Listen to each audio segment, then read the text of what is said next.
Isra Mi'raj merupakan peristiwa penting bagi umat Islam. Momen ini memperingati perjalanan di malam hari yang dilakukan oleh Nabi Muhammad ke Sidratul Muntaha di langit ketujuh. Peristiwa Isra Mi'raj sendiri terjadi pada tanggal 27 Rajab di tahun ke-8 kenabian. Isra Mi'raj sendiri bukan merupakan satu peristiwa, melainkan dua peristiwa yang terjadi pada waktu yang berbeda. Isra Mi'raj adalah peristiwa yang disebut mukjizat ketika Nabi Muhammad mengalami perjalanan begitu jauh dan hanya satu malam. Kisah Isra Mi'raj Nabi Muhammad ini juga termaktub dalam kitab suci umat Islam Al-Quran di surat Al-Isra sebagai tanda kebesaran Allah Subhanahu wa Ta'ala. Sebelum melakukan perjalanan Isra Mi'raj dan mendapatkan perintah sholat 5 waktu, ada sebuah peristiwa bernama Amul Huzni atau tahun kesedihan. Amul Huzni ini erat kaitannya dengan peristiwa Isra Mi'raj yang dialami oleh Nabi Muhammad pada tanggal 27 Rajab. Rasulullah sedih ditinggal dua orang yang beliau kasihi selama berjuang, yakni istri yang menemani beliau selama 28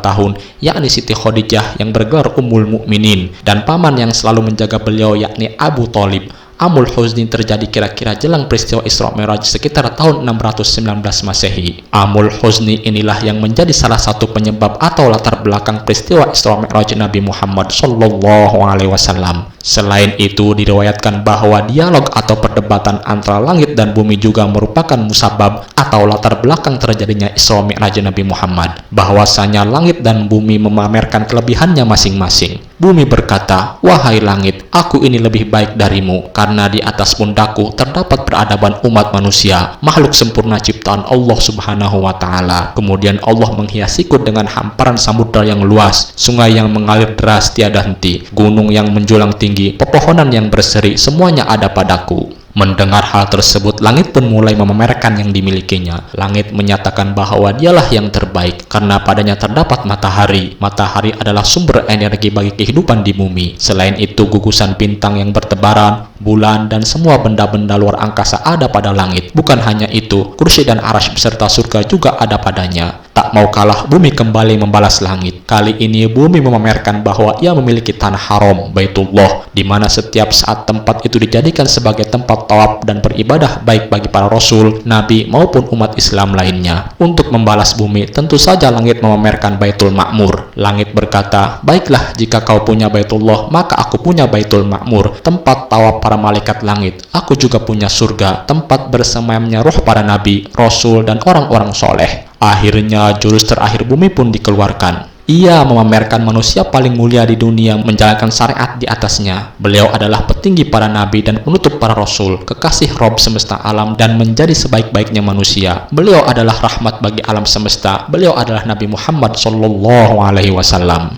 Mendengar hal itu, langit pun bungkam. Tak bisa lagi membalas perkataan bumi dan harus mengakui keunggulan lawan debatnya, yaitu bumi. Akhirnya langit pun memanjatkan doa kepada Allah Subhanahu wa Ta'ala agar manusia yang paling mulia itu, yaitu Nabi Muhammad, datang mengunjunginya. Langit berjanji akan memuliakan kekasih Allah Subhanahu wa Ta'ala sama seperti bumi memuliakannya. Allah Subhanahu wa Ta'ala yang Maha Pengabul doa akhirnya mengabulkan keinginan langit. Akhirnya pada tanggal 27 Rajab, Allah Subhanahu wa Ta'ala menyuruh malaikat Jibril berhenti bertasbih. Allah juga melarang malaikat Israel untuk mencabut nyawa. Malaikat Jibril pun mempertanyakan perintah Allah Subhanahu wa Ta'ala. "Ya Allah, apakah kiamat telah sampai?" tanya malaikat Jibril. Kemudian Allah Subhanahu wa Ta'ala berfirman, "Tidak, wahai Jibril, pergilah engkau ke surga dan ambillah buraq dan pergilah kepada Nabi Muhammad dengan buraq itu." Lalu terjadilah peristiwa Isra Mi'raj. Sebelum melakukan perjalanan Isra Mi'raj, terjadi pembelahan dada Nabi Muhammad oleh malaikat Jibril. Ini adalah peristiwa kedua pembelahan dada Nabi Muhammad oleh Jibril, di mana yang pertama adalah saat Nabi Muhammad masih kecil dan tinggal bersama Halimatus Sa'diyah. Adapun pembelahan dada ini adalah untuk mempersiapkan Nabi Muhammad sebelum dibawa melihat sesuatu yang luar biasa. Kisah ini diawali dari keberadaan Nabi Muhammad yang tengah berada di kediamannya. Kemudian malaikat Jibril, Mikail, dan satu malaikat lain datang membawa jam-jam. Lalu ketiga malaikat itu melakukan operasi menyucikan hati Nabi dari berbagai keburukan dengan air jam-jam itu dan memenuhinya dengan berbagai kebaikan,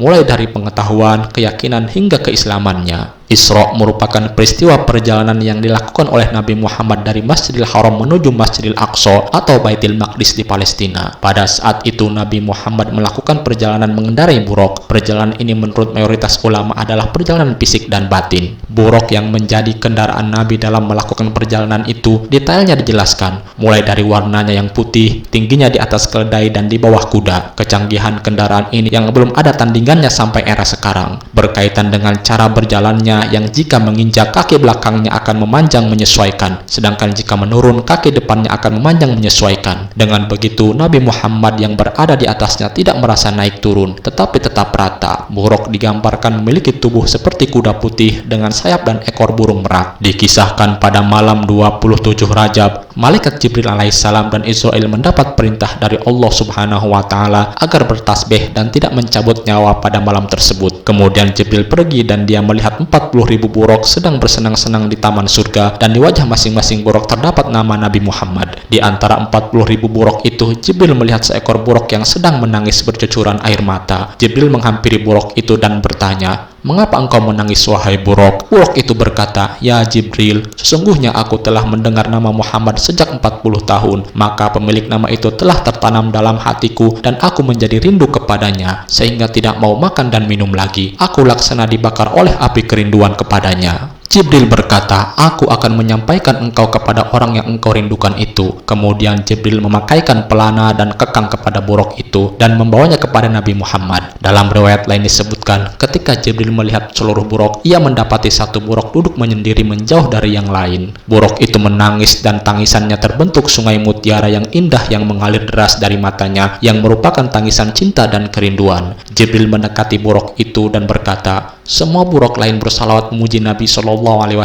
dengan gembira, tetapi mengapa engkau di sini sendirian menangis? Apa yang membuatmu menangis?" Buraq itu berkata, "Ketika Allah menciptakan buraq dan memberitahu kami bahwa salah satu dari kami akan membawa Nabi Muhammad SAW, maka semenjak hari itu aku menangis tak pernah berhenti. Aku pun berdoa kepada Allah, ya Allah, hatiku terbakar karena cintaku kepada Nabi Muhammad, dan aku memohon kepadamu untuk menjadi buraq yang membawa Nabi Muhammad ke surgamu." Jibril berkata, "Kalau begitu kaulah yang aku pilih untuk membawa Nabi Muhammad." Pada saat itu pula air mata buraq itu berhenti menangis karena rasa bahagia bahwa ia akan membawa Nabi Muhammad. Dari puluhan ribu buraq, Allah memilih buraq tersebut menjadi buraq yang mulia karena membawa Rasulullah dalam perjalanan Isra dan Mi'raj pada malam 27 Rajab. Ketika melakukan perjalanan Isra Mi'raj, Rasulullah didampingi malaikat Jibril yang berada di sebelah kanannya, sedangkan Mikail di sebelah kirinya. Ibnu Sa'ad berkata bahwa yang memegang pelananya adalah Jibril dan yang memegang tali kekangnya adalah Mikail. Buraq tersebut menemani Rasulullah menembus 7 lapis langit dan berakhir di Sidratul Muntaha hingga bertemu dengan Allah Subhanahu wa Ta'ala. Perjalanan Rasulullah saat itu tidaklah mudah. Meskipun beliau dimuliakan oleh Allah, tetap saja Nabi Muhammad dihadapkan dengan berbagai godaan. Godaan pertama ketika Nabi ditawari meminum khamar atau susu, namun Rasulullah lebih memilih susu. Selama perjalanan Nabi Muhammad juga selalu diganggu dengan panggilan dari setan, iblis, dan perempuan penggoda. Diriwayatkan malaikat Jibril sempat mengajak Rasulullah sholat di beberapa tempat seperti Thaibah, Madinah Al-Munawwarah, Madian, tempat berteduhnya Nabi Musa alaihissalam saat dikejar Fir'aun,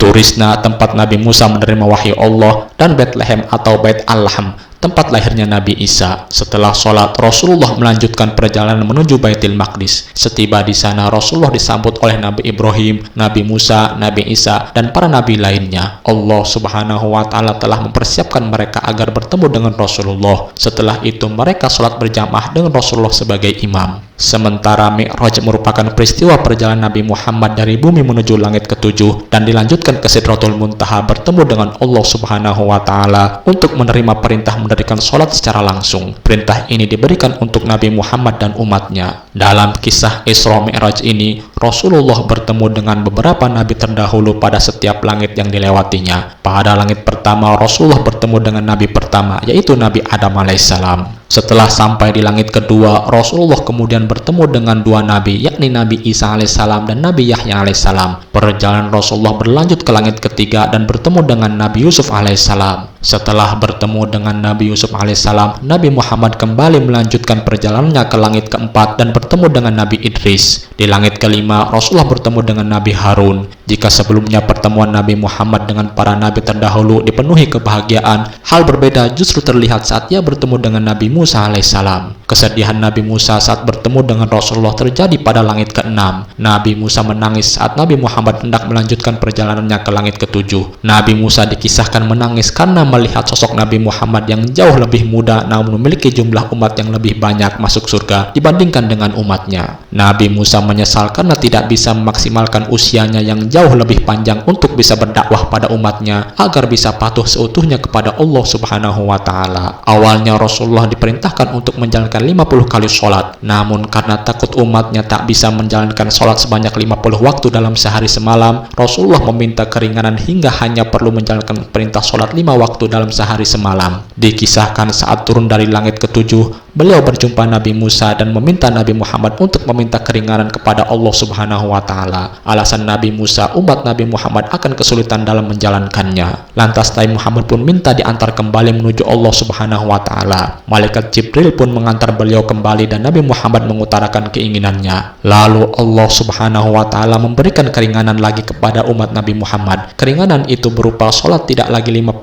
waktu dalam sehari semalam, melainkan berkurang menjadi 45 waktu sholat dalam sehari semalam. Namun sholat 45 waktu pun terasa masih akan sulit dilakukan dalam sehari semalam. Lantas beliau meminta keringanan lagi hingga akhirnya sampai beliau bolak-balik beberapa kali untuk meminta keringanan kepada Allah Subhanahu wa Ta'ala. Yang akhirnya karena merasa Nabi Muhammad merasa malu kepada Allah Subhanahu wa Ta'ala, akhirnya ditetapkanlah sholat menjadi 5 waktu sehari dalam semalam hingga sekarang. Para nabi pilihan yang menghuni di setiap langit pertama sampai ke langit ke-7 yang ditemui Nabi Muhammad adalah Nabi Adam di langit pertama, Nabi Isa dan Yahya di langit kedua, Nabi Yusuf di langit ketiga, Nabi Idris di langit keempat, Nabi Harun di langit kelima, Nabi Musa di langit keenam, Nabi Ibrahim di langit ketujuh. Usai perjalanan Mi'raj ke langit tersebut, lantas Nabi Muhammad pun kembali ke Mekah dan menceritakan kisah Isra Mi'raj yang dialaminya. Namun tentu saja peristiwa ini sulit diterima oleh kebanyakan orang. Padahal Nabi Muhammad sudah memberi banyak bukti bahwa ia mengalami peristiwa tersebut. Menurut para ulama, ini sekaligus upaya menguji keimanan dari seseorang muslim yang saat itu memang masih sedikit. Salah satu bukti faktual yang dibawa Nabi Muhammad untuk membuktikan peristiwa Isra Mi'raj adalah ketika ia melihat gerombolan musafir yang melakukan perjalanan dan sebentar lagi akan tiba di Mekah. Hal itu pun terbukti, tapi sebagian orang tetap tidak percaya. Sejarah mencatat Abu Bakar As-Siddiq adalah orang yang pertama menerima Isra Mi'raj. Gelar As-Siddiq pun disematkan kepada beliau yang bermakna orang yang teguh hatinya dan jujur.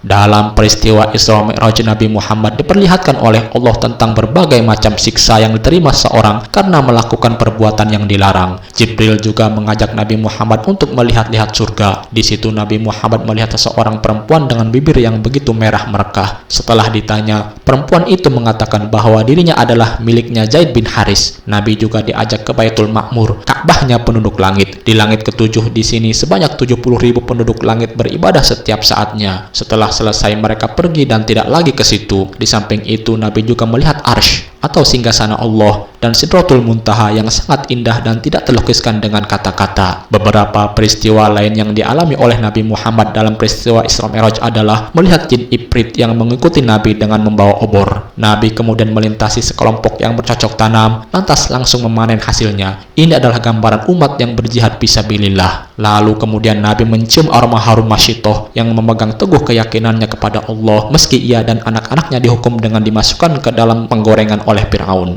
Kemudian Nabi bertemu pula dengan sekelompok orang yang memukul kepala dengan palu hingga pecah. Lantas kepala itu utuh kembali dan dipukul lagi. Ini adalah gambaran bagi orang-orang yang meninggalkan sholat maktubah. Kemudian Nabi melintasi sekelompok orang yang hanya mengenakan pakaian untuk menutupi kemaluan dan memakan tumbuhan berduri. Mereka adalah gambaran bagi umat orang yang enggan berzakat meski sudah waktunya. Kemudian Nabi juga bertemu dengan orang yang memakan daging busuk sebagai perumpamaan umat yang berzina. Nabi juga bertemu sekelompok orang yang berenang di sungai darah dan dilempari batu-batu. Mereka adalah gambaran orang-orang yang memakan harta riba. Nabi juga berjumpa dengan orang-orang yang mengumpulkan kayu bakar, mengikat dan memanggulnya, tetapi beban kayu bertambah. Mereka adalah gambaran umat yang banyak mengambil tanggungan. Kemudian Nabi melintasi orang-orang yang saling mengguntingi lidah dan bibir dengan gunting besi. Ini adalah gambaran ahli fitnah. Nabi bertemu kaum yang mencakar wajah dengan kuku tembaga. Ini adalah gambaran bagi orang-orang yang gemar mengumpat dan menyebarkan aib. Lalu kemudian Nabi berjumpa pula dengan wanita yang memakai perhiasan serba indah, yang merupakan gambaran dunia yang bisa melalaikan orang dari akhirat. Kelak akan ada perwujudan lain. Wanita itu menjadi tua renta, yang menandakan betapa dekatnya dunia menuju hari kiamat. Itulah tadi kisah singkat mengenai peristiwa Isra dan Mi'raj. Semoga bermanfaat.